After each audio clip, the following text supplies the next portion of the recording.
1-year anniversary? Pretty soon here. What's the 1-year anniversary for a team? What do you get? Like, is it silver? Is it a briefcase? Or do really well in the Boston Major group stage. Fingers crossed for them. Well, that's a nice little thing, yeah.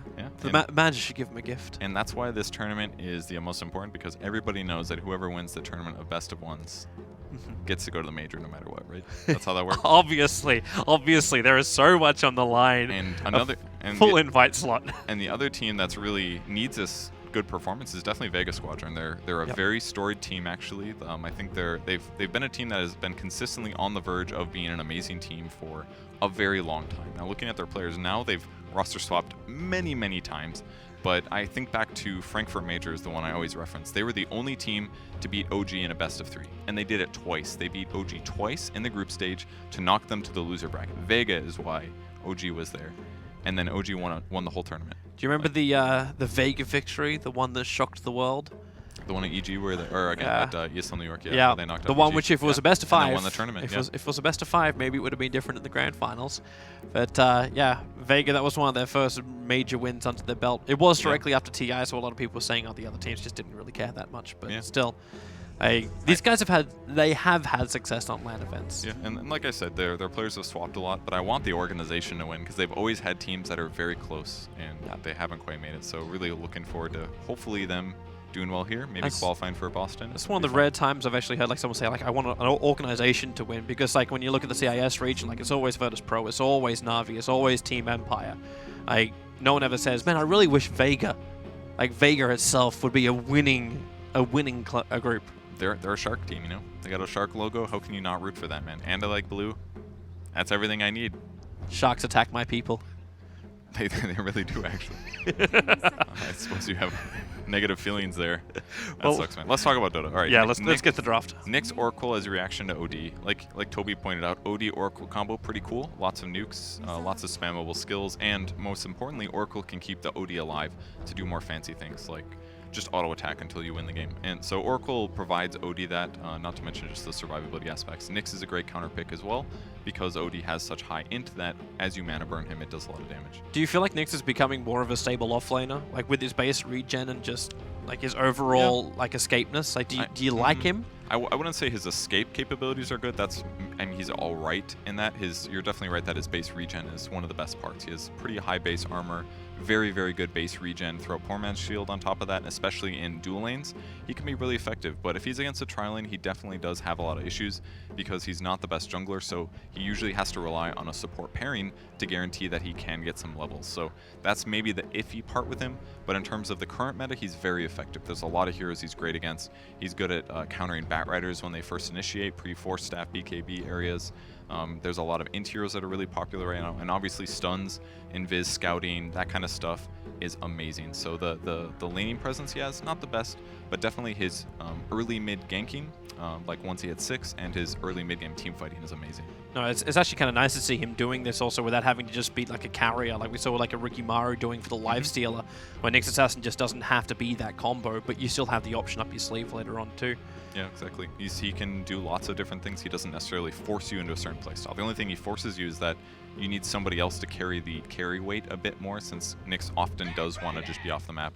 And he's already, again, a great pick against Batrider. As soon as Batrider gets Blink, as long as Nyx is in the area and Batrider jumps in to grab somebody, he just has to walk into the fire, invis or not, turn on Spiked Carapace, and he's got the easiest stun ever. How possible is that, though? You pick a Batrider into an Nyx Assassin. You understand the issues of Spiked Carapace with Firefly, but how does the Batrider always get this farm? If Nyx Assassin gets some decent levels on the offlane, you've got Vendetta hunting you in the jungle. He's going to find your stacks. Yeah, but, if Batrider's not there, who cares? He sees that you have the stacks. If they don't have the team to clear, it's not that big of an issue. And there are tricks that you can do to try to avoid that whole Nyx shutting down your Blink Dagger option. You could just blink in and not use Firefly. If you use Firefly, he's going to grab you. But depending on where you approach from, you can get away with it. And you can also do unpredictable ganks. He may think that you're going to go for this hero, go for somebody else where he isn't. Because if he has to TP react, he's too late already. So against EG used Nyx amazingly against Batrider because Universe had such good presence of mind. He was always in the right place. But if he's not in the right place, it can cause you some issues. I'm actually thinking more about now, also the sustain coming out from Ad Finem. Like, Oracle is going to cause some problems too with False Promise. True. You didn't pick up a support in your first, so you picked up both of your cores. So your third and probably your second position, your mid and your off. How do you approach it now when you go up against an Oracle? Like, what's the best support to try and limit his influence in the team fights? I mean, Bat Rider can be a good one if depending on who he grabs. Like we just talked about how good Nyx counters Bat. Oracle's obviously another great example since he can just ulti off the Bat Rider lasso. So that part's a bit iffy. But laning against Oracle can work. His base damage is a bit weaker than it used to be. Oracle doesn't really get strong in the lane, especially when contested until like level 2, level 3 is usually where Oracle's strong. So laning stage, you can perhaps beat him a bit.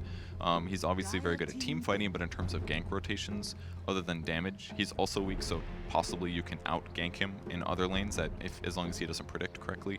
Those can be good solutions too. Physical damage works really well because it would rely Oracle to use ult every time he saves somebody instead of just casting his second skill.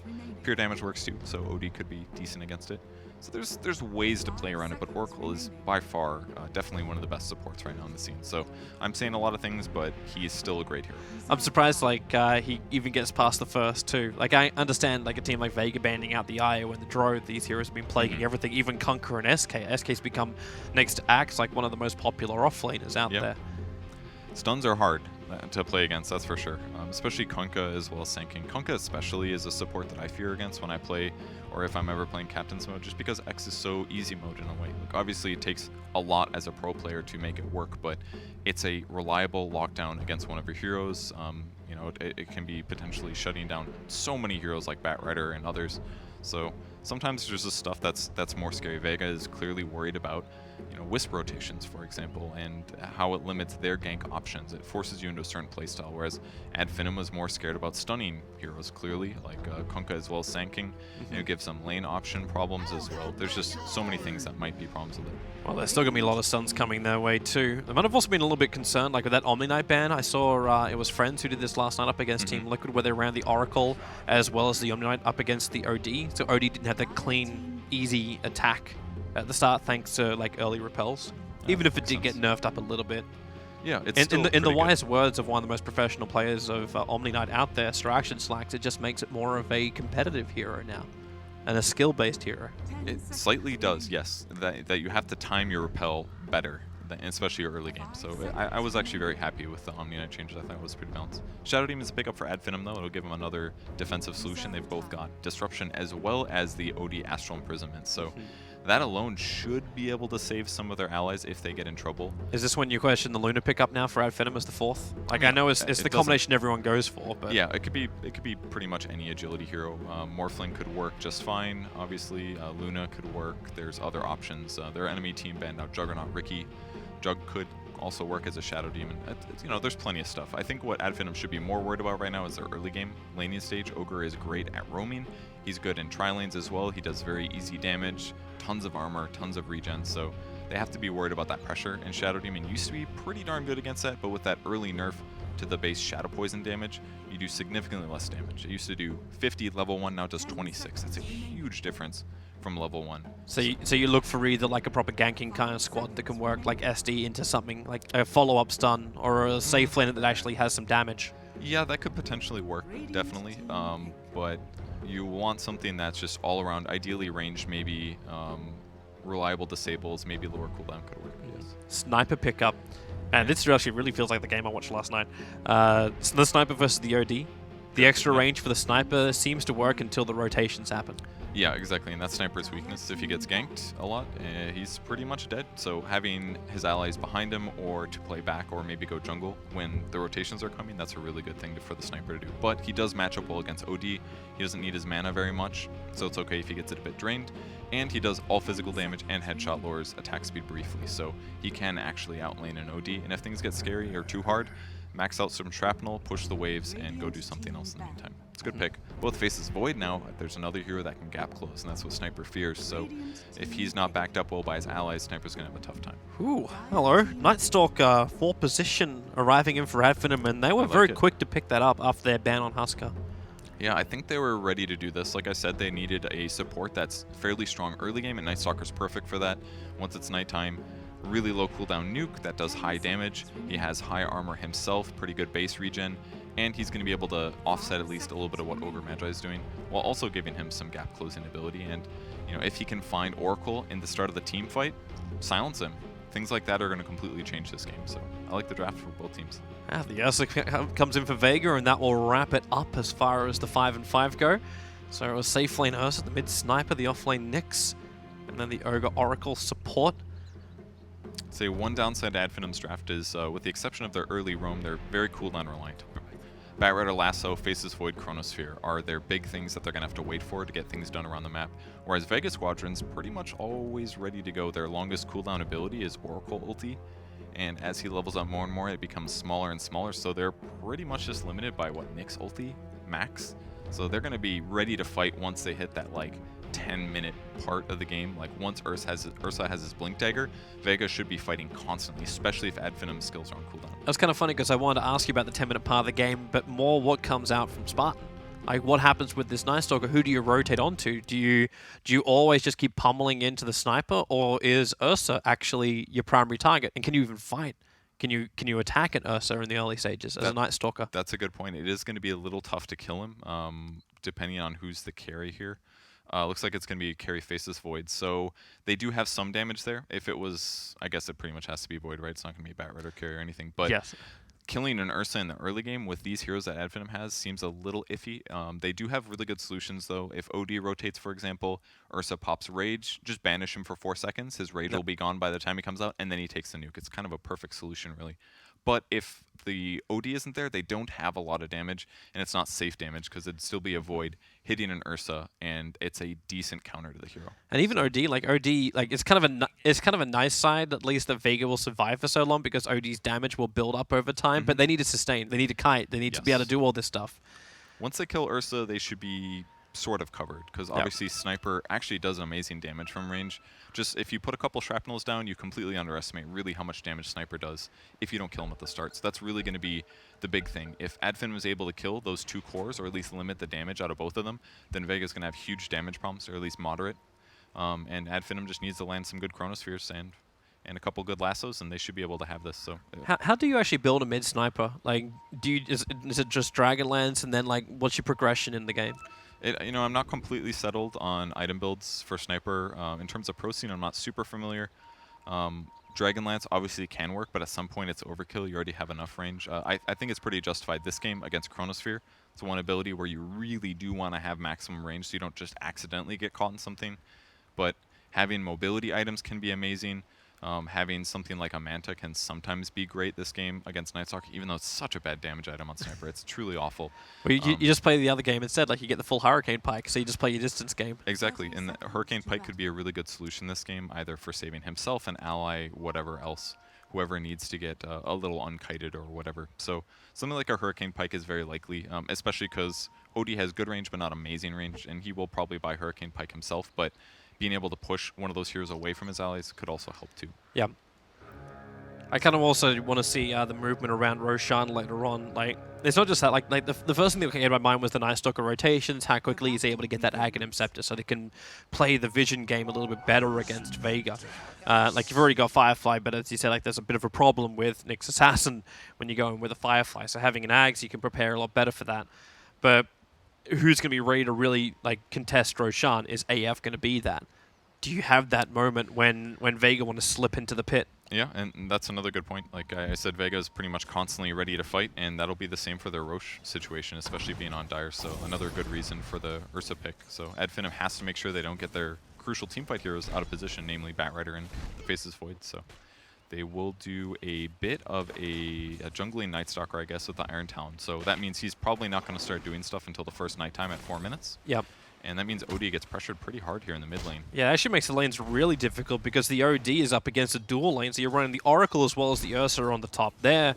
They'll be more than happy going against the Batrider, but the OD, like, it's kind of Astral is your only way to farm, and in the early levels that's a really, really low range, so you can come in range of potentially the slow from Ogre and then the follow-up from the Sniper with his Shrapnel too. Yeah, well, luckily for him, he blocked really well. Since the Night Stalker sat back there with the Iron Talon, they didn't contest Bounty Runes too hard.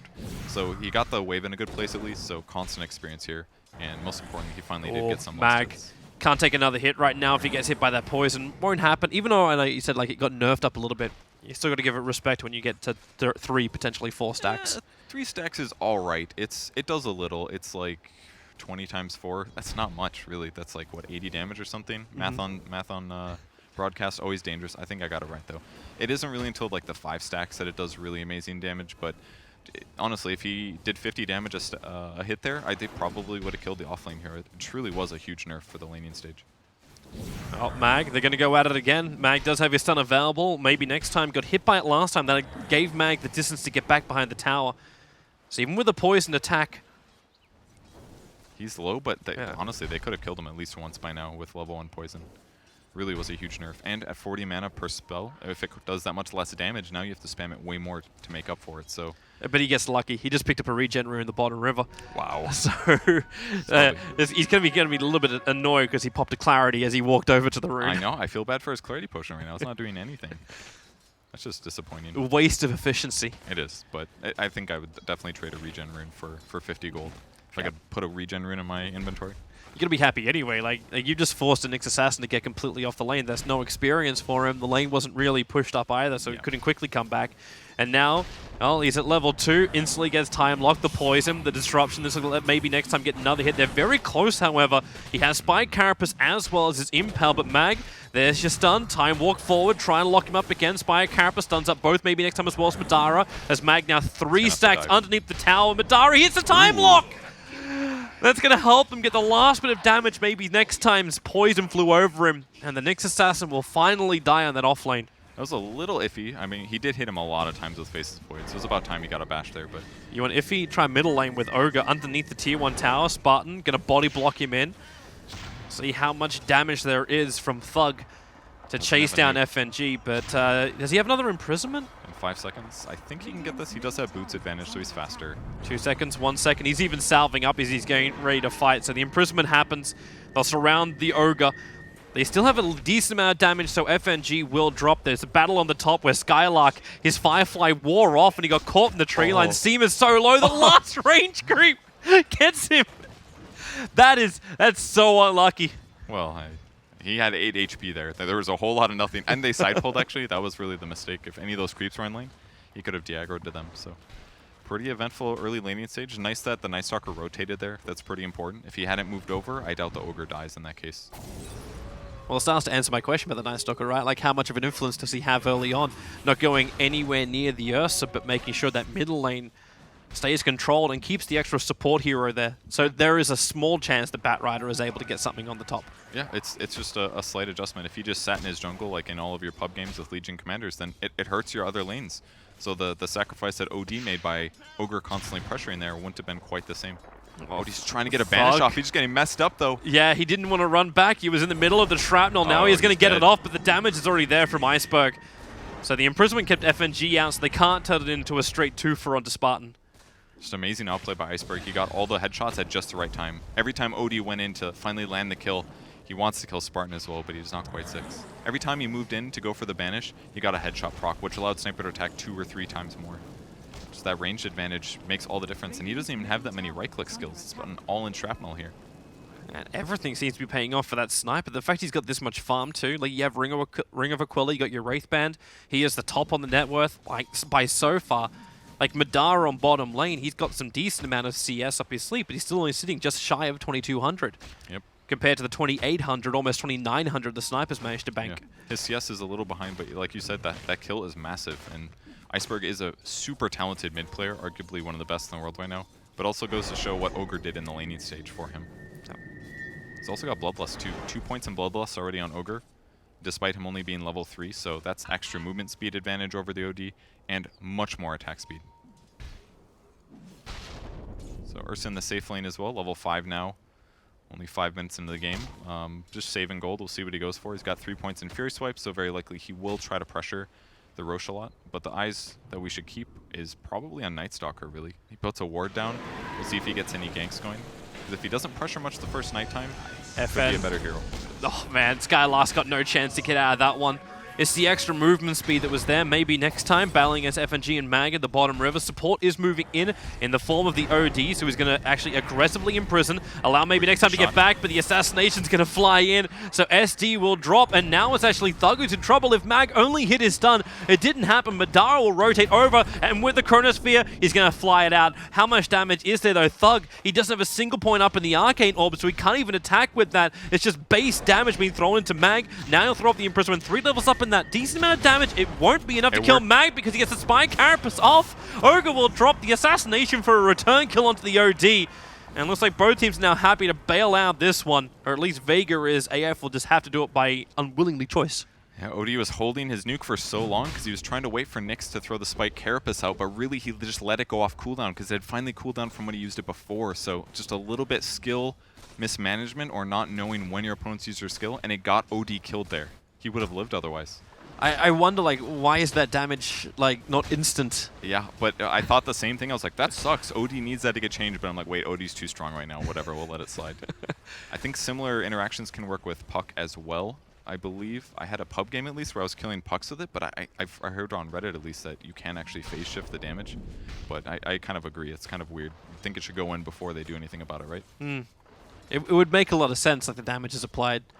Yeah. Like it's like with the Eul Scepter, right? Like the damage will always be applied when you hit the ground. It's the, it's the 50 damage and you can't dodge that. Or, can you spike Carapace when you hit the ground from a Eul Scepter? Yeah, I don't know. You would think it would be consistent, but it's not. They're very different skills, you know? This is Dota. Nothing can be consistent. Yep. Disruption, Catcher, Poison, and Mag just spike Carapace back out. Really close. They almost got him there. He's even got 2 points and spiked a little bit more than normal. Might see a fight top. Yeah, smoke into the top rune and Iceberg. Lasso's going to hold him in position. This time there is an orb attack to come in from Thug. So start steal the damage. The imprisonment should be enough. Can he salve in time? No, I'm just kidding. Not going to happen. Maybe the salve would go through before the damage finally goes through. You can just salve while you're imprisoned in the other world? You actually can do that. If you would have pressed salve in that moment, you would have had, what, 400 HP or something? No, less than that. Math on stream. 40, 60. No, shit. But you got to do it before you enter the Shadow Realm. Mag. Exactly. Spy Carapace is up. Madara getting stunned. He should have a way out of this one though, as support arrives from Spartan, but Mag gets the heal. At Void, he can't do enough. Not with his, and now in comes FN. The time to rotate, catching up the Night Stalker at the end of this nighttime, and also in the cover of darkness, the ultimate of Night Stalker. There's only so much damage you can do there. At some point, if you're diving towers, Night Stalker's not going to get it done, and he's only been a part of 3 kills so far. And it's getting close to nighttime. Wait, what are you doing here? Maybe next time he's going to die in the meantime to the Nyx Assassin, and now Madara. Okay, he came in for the attack of the tower. Yeah. It gets denied up, so that won't be his. Yeah, he jumped into the trees there when Ursa showed up, and he said, I'm going to try to get the deny here. We'll see if we can be next level. He gets prevented, so no tower for him, and Ursa rotates early really well, and because that tower died now, and he saw the Void leave, he knows he can take Roche here with no threat of Chronosphere, so... It's almost like AF is trying to help him to do what he's doing. Like, please, like, you want to rotate. Might get this. He's going to see him. Yeah, FN going to get voided as... okay, nope. So there's the life steal. Yeah, he's full again. And the enrage. The support's coming in. AF's going to have a crack at this one. Spy Carapace from Mag already being expanded. Skylark. Roshan so low. Who's going to get it? Okay. It goes to Taya. Ursa does get the Aegis Immortal, and then he almost kills off Skylark. Getting hit up hard. The Chronosphere will keep FN inside the pit, but it also locks Spartan in there with him. FN surviving for the moment. One more attack will burn through that Aegis Immortal, but he's already lost. Well, I mean, AF's already lost their entire team apart from Thug. Oh, Sniper got the bat too with a shrapnel just on the high ground. And with OD running to the trees here, he's not even going to live. He doesn't even have mana for his spell. What a huge fight. And they got Roche on top of that, and they didn't lose the Aegis. Everything's going perfect for Vega right now. You said 10 minutes. When we're talking about the draft, the 10-minute mark where AF is able to fight, they seemed a lot weaker at the 10-minute mark to Vega. They're extremely weak in comparison. Look at what Faces Void has. He doesn't even have treads yet. He just has a Morbid Mask. He didn't get any kills in the lane. They got so close so many times against the Nyx Assassin, but it didn't work out quite. And that's props to Mag that he got that low. He took that much focus, but he never died. And he's still gotten his levels at a fairly decent time. The crazy thing, too, is the fact that Iceberg picked up 3 of those kills, so he's already finished up his Dragonlance. He's at 613, so high up in the net worth. And the nice thing about that is all the HP that Dragonlance gives you. It's 14 or 13 strength, I forgot, just got nerfed. So he's fairly tanky, and he's got treads. He can go to strength treads, and he bought an extra Wraith Band on top of this. He's all in on stats, basically, just because he knows that if he lives, he has way more damage than his opponents through the benefit of Bloodlust. And he's not the only one that gets Bloodlusted. It's also going to be Ursa, who's benefiting from a Mask of Madness. He loves attack speed, actually. Once his overpower is gone, it's a huge advantage for his hero. So Bloodlust for the movement speed and the attack speed on these heroes, it really synergizes perfect here in this draft. Well, Vega bringing it like we would expect them to. Really solid drafts. These guys have had a lot of time to flesh out how they actually draft and approach games too, considering how many games they've played since the roster lock. They are the team in this competition that's played the most amount of games since roster lock. I really like the movements of Vega here. They TP their hardest to kill hero to the top lane to tank a potential gank, and then they set their supports behind to see if something's going to happen. A sentry ward placed also to make sure they didn't have vision behind the tower. But with Night Stalker here, he may spot something. They're TPing in. The Dire scan a little bit to the left, so they're looking over towards the secret shop to see if that's where someone's going to be, but they don't have any information just yet. Madara still doesn't have that chrono. 6 seconds until it's back off cooldown. You do have the Batrider Blink lasso. I mean, just the lasso. Yeah, they're going to back. They know too many heroes are here. They just saw the Nyx, then they saw the Sniper, and then the Ogre showed up as well. So, yeah, they could try Chronosphering, but were they going to kill anybody? Probably not.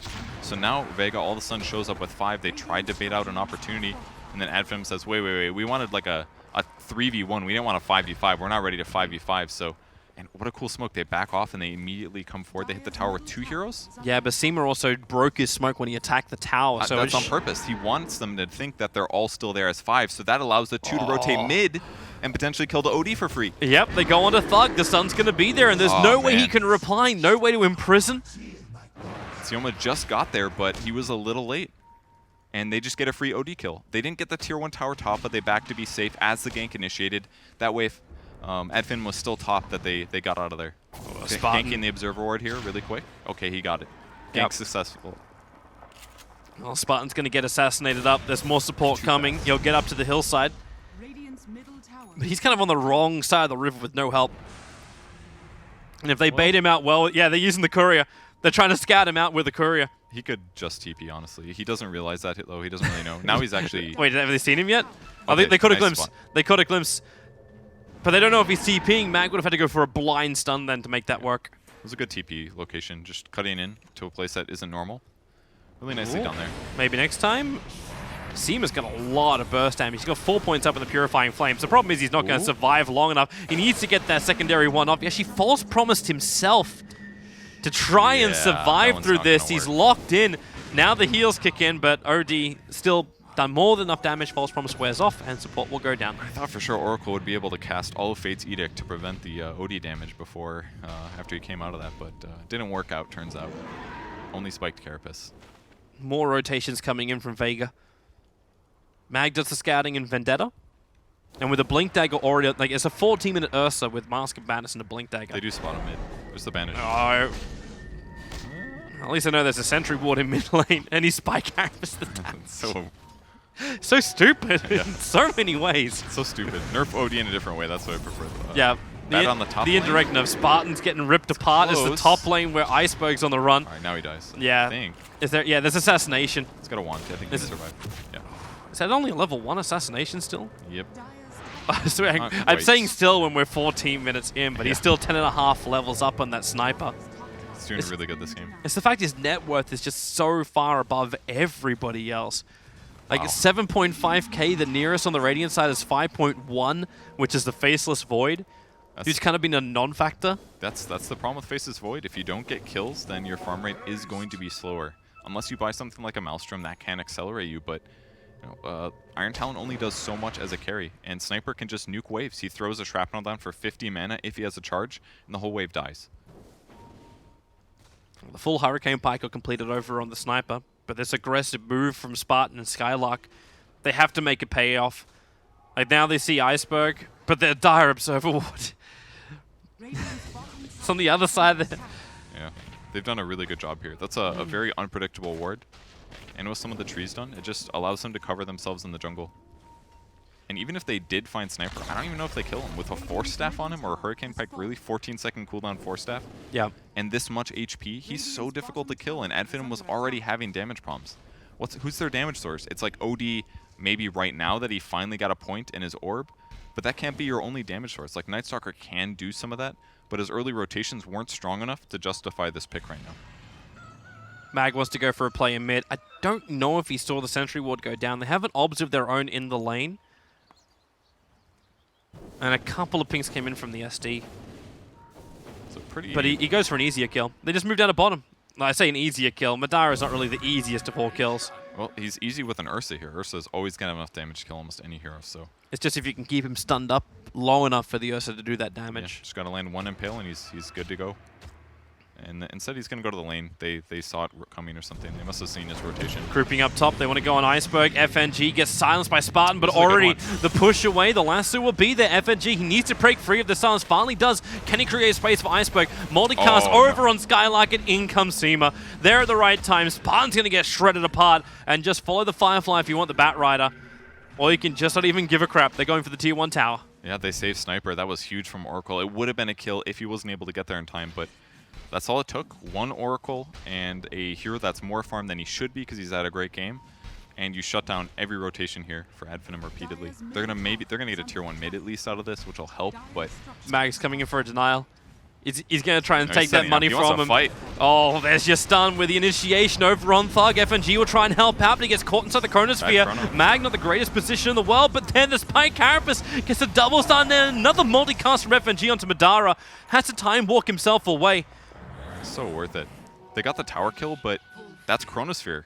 You know what that means? Time for Vega to do 5-man stuff. Yep. Do whatever they want. Ursa can farm anywhere by himself. He can see his new item as well. He just finished up a Diffusal Blade. Like, sub 18 minutes, he's got a Diffusal as well. On which hero? On Ursa. Oh, jeez. Yeah. That's really fast. It's going to give him huge kiting potential, basically. He can jump on OD and kill him solo so easily. And because the earliness of Roshan's death, they've got another Roshan in about 2 minutes' time. And now, because they've killed all the outer towers, it's almost impossible for Finem to actually defend these correctly. Vega can threaten a push in one lane and just back off instantly as long as Finem splits up a little bit. Iceberg looking for a kill here. Assassinate to lead this off. That would have prevented a fast TP. Can he get there in time? Oh, FNG tried it. Yeah. Technically, Iceberg should have forced the Ogre up the hill when he attempted that, but it was a good attempt either way. Either way, it makes OD go back to base. He loses HP. Only person farming right now. Faceless Void. Bat Rider's getting a little. Night Stalker's positioning a bit differently, but is Faceless Void is Faceless Void building a Diffusal, or is he trying to get into the Yasha at least? Because he went for that Vlad's.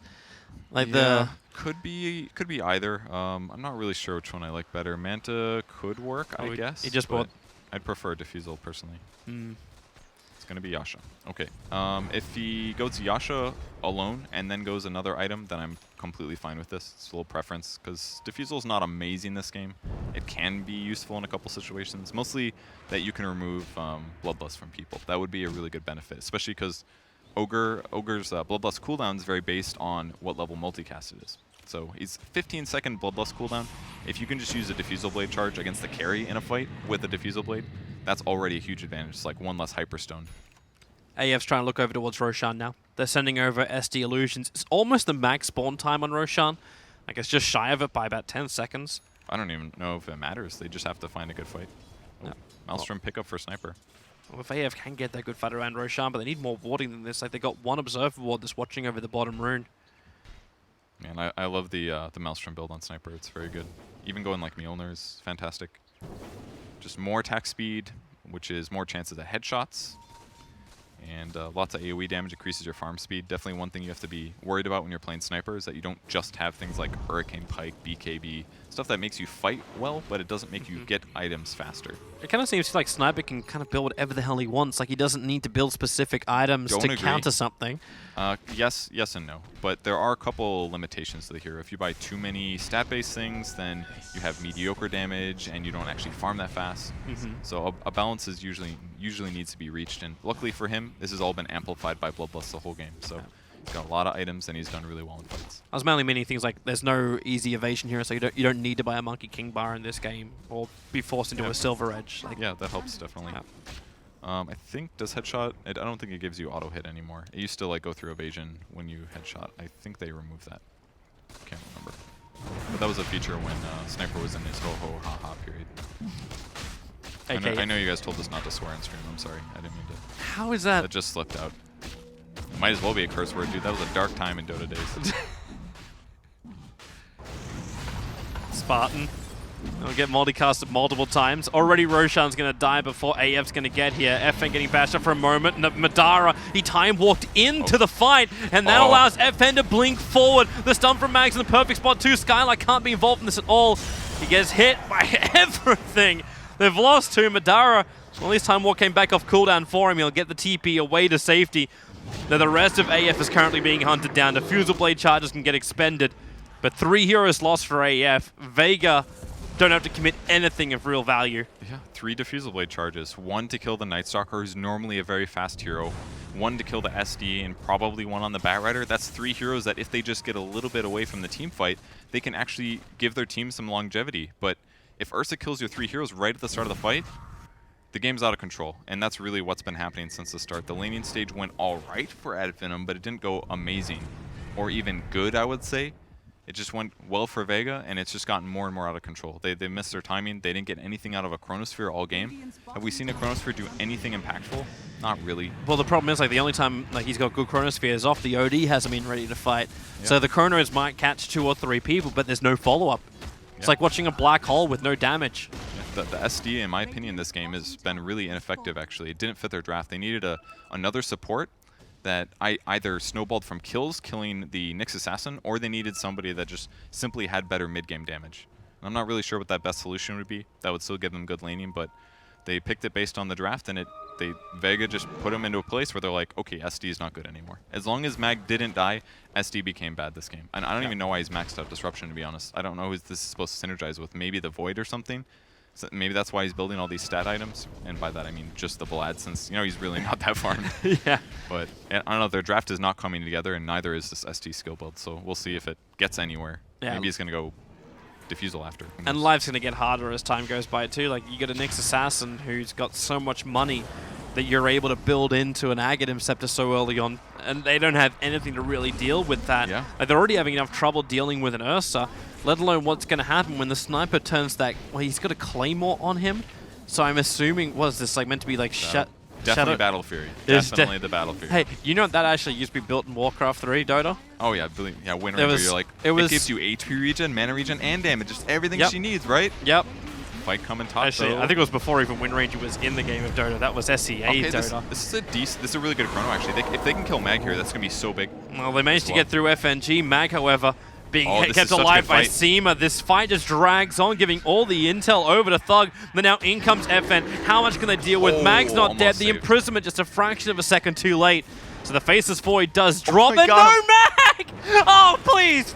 Ice Frog, do something! No, that one was fair because it was a banish on Ursa. So Nyx anticipated that, walked over to where Ursa was. That one was completely legit. It wasn't just straight out. That was just nice play. But it rubs salt in the wounds. It's like the first 3 times kind of bullshit, and this one was like, okay, nice play, but screw you for those other 3 times. That reminded me of those.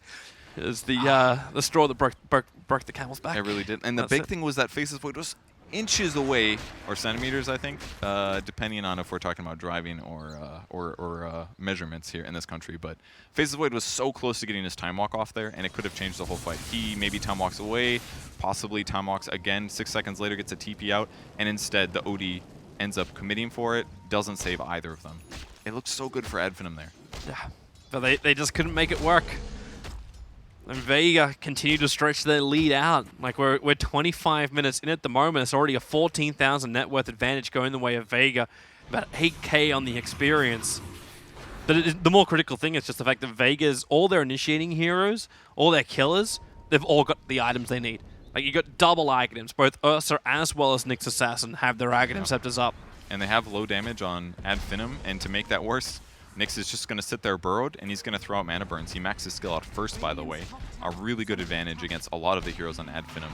OD, tons of damage, and against heroes like Void and Night Stalker, very mana limited early. So he just has to sit there and ping away. There it is. Oh no! It was a guess. Yeah.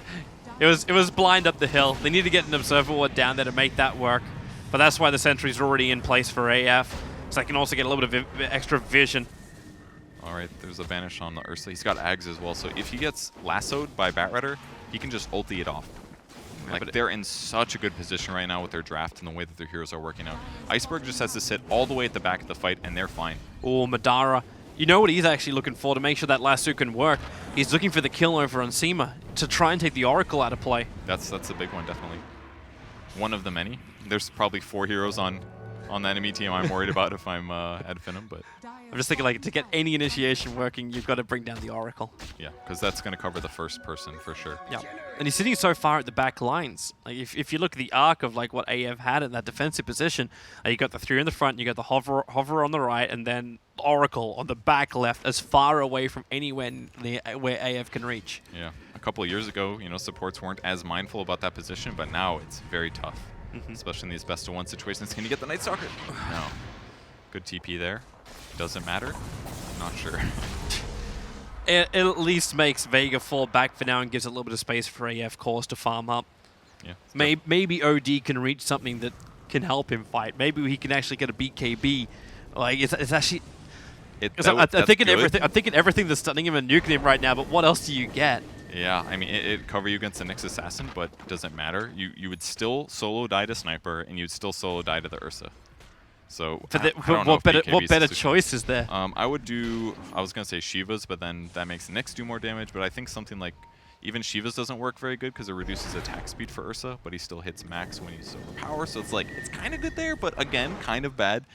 There's not a lot of good solutions here. Maybe something like Lincoln's could work because it would break the diffusal blade that Ursa uses to chase you, and it would block nuke from Nyx. That's not happening, Pim. That's not happening. What did I miss? He's wanting a rapier. Well, all right.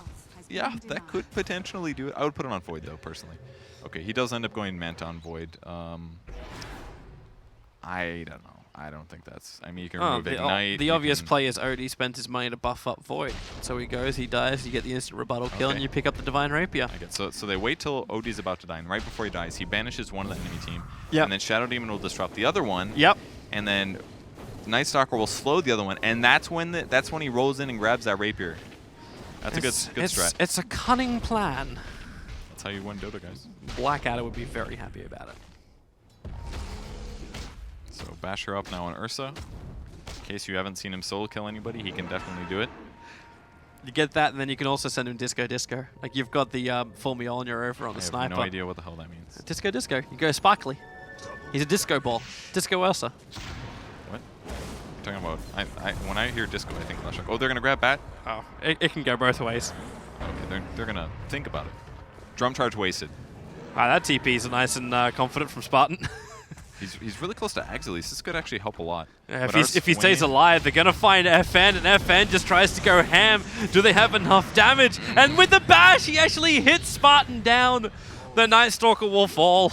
He's so close to his Ags, and just in time, they just happened to swing around. I guess they had this ward down for a bit. I don't know how recently. Yeah, he just used his Darkness. This Observer ward here placed did actually spot the rotation, which is why Ursa went over there. Delays the Ags on Night Stalker and makes their initiation even harder. Well, they have the buyback on the Night Stalker, but as you said, like, he was so close to his Ags, there's no way you want to expend that money right now.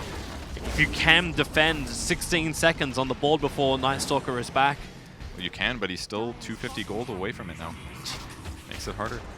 They're going to spam illusions at least. They're just trying to make more Faceless Voids. It's just they're so bad. Like, this is not a good strat. Treads Manta, Faceless Voids, like, cool, your illusions do 50 damage. Nice job, man. They at least have the Observer and Sentry down, so they have very good eyes on Mag. They're throwing out poisons, throwing out sticky napalms. At the same time, I don't think Mag really gives two hoots. The Chronosphere on the back line is catching up Seema as well as Iceberg. But then Ursa jumping forward, the disruption, it bought space for Thug, but no, he gets hit by the Mjolnir proc.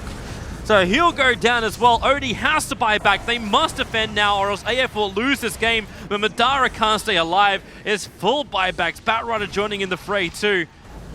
Mag wants to retreat out. The sentry wards, extra ones being placed. OD ulti, very ineffective. And they just look for more. Mag's diving in deep. He's actually getting out of range of those sentries. And another Spy Carapace actually hurting Spartan so much. He's almost down, but it's an ultra kill for Iceberg. They may actually get the full rampage now. Madara under the tower. No, it's going to be FN that's going to take it for him. And this should be at least 2 lanes of racks considering all the buybacks. Yeah, this looks like the game is over for sure. I mean, They're so far ahead in terms of net worth. They've been stomping from the start to the end. This is one of those games that looks to me like, even though it was a best of 1, it would have been a very one-sided best of 3. So best of 1 format pays off?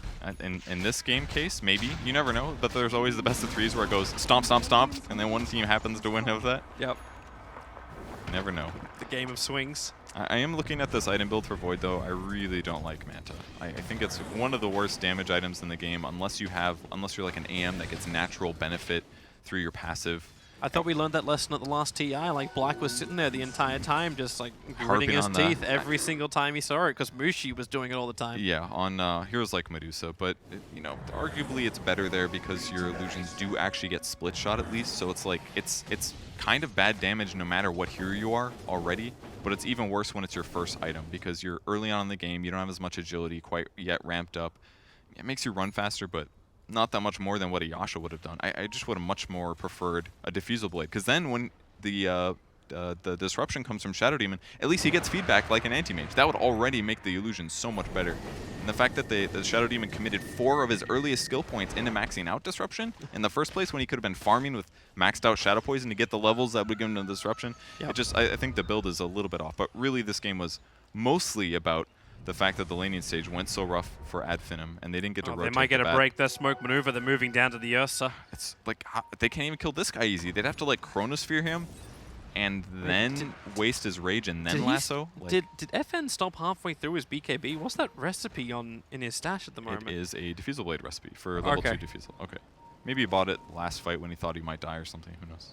They might be able to steal the Roche at least, but again, next issue, they actually can't Roche. Well, they just burned Firefly, and now Vega's making their way over. Do they see inside? The shrapnel, it hits inside. All 5 are down there, and the stun, it'll connect on Skylark as well as maybe next time, but the Chronosphere, not too bad in Iceberg. But then again, you still don't control up Seema. He's still got that extra heal that kicks in, but he actually does. That's almost 1,000 gold. In fact, it's over 1,000 gold going the way of the OD.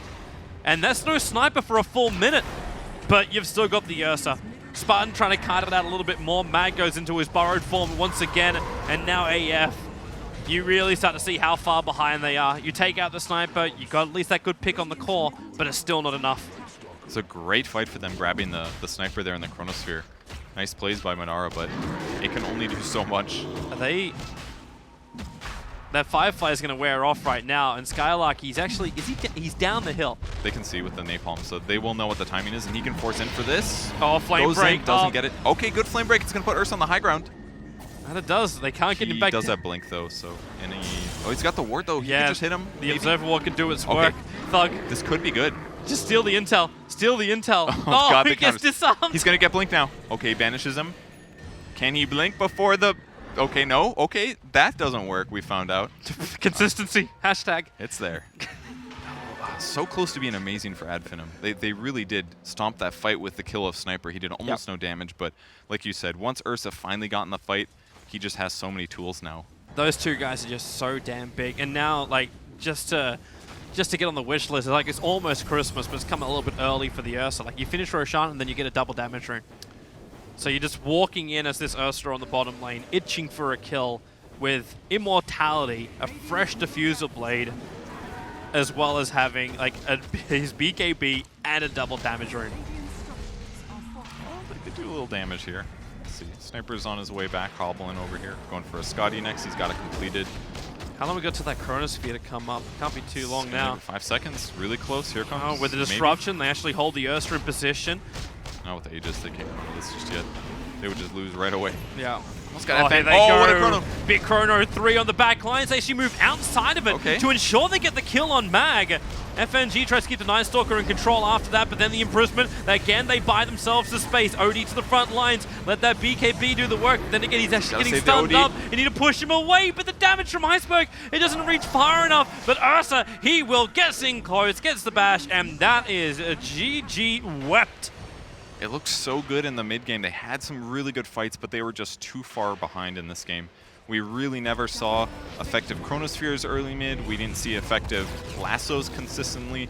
Even the support impact in the early game was just not as amazing as it needed to be, and Vega hit all of their strides. Their ganks were good, their rotations were good, their laning was solid, and they pushed in. They had great itemization that game too. Every item absolutely made sense, and all their heroes fit together so well. Yeah, I kind of wish like we saw what we saw from Finem in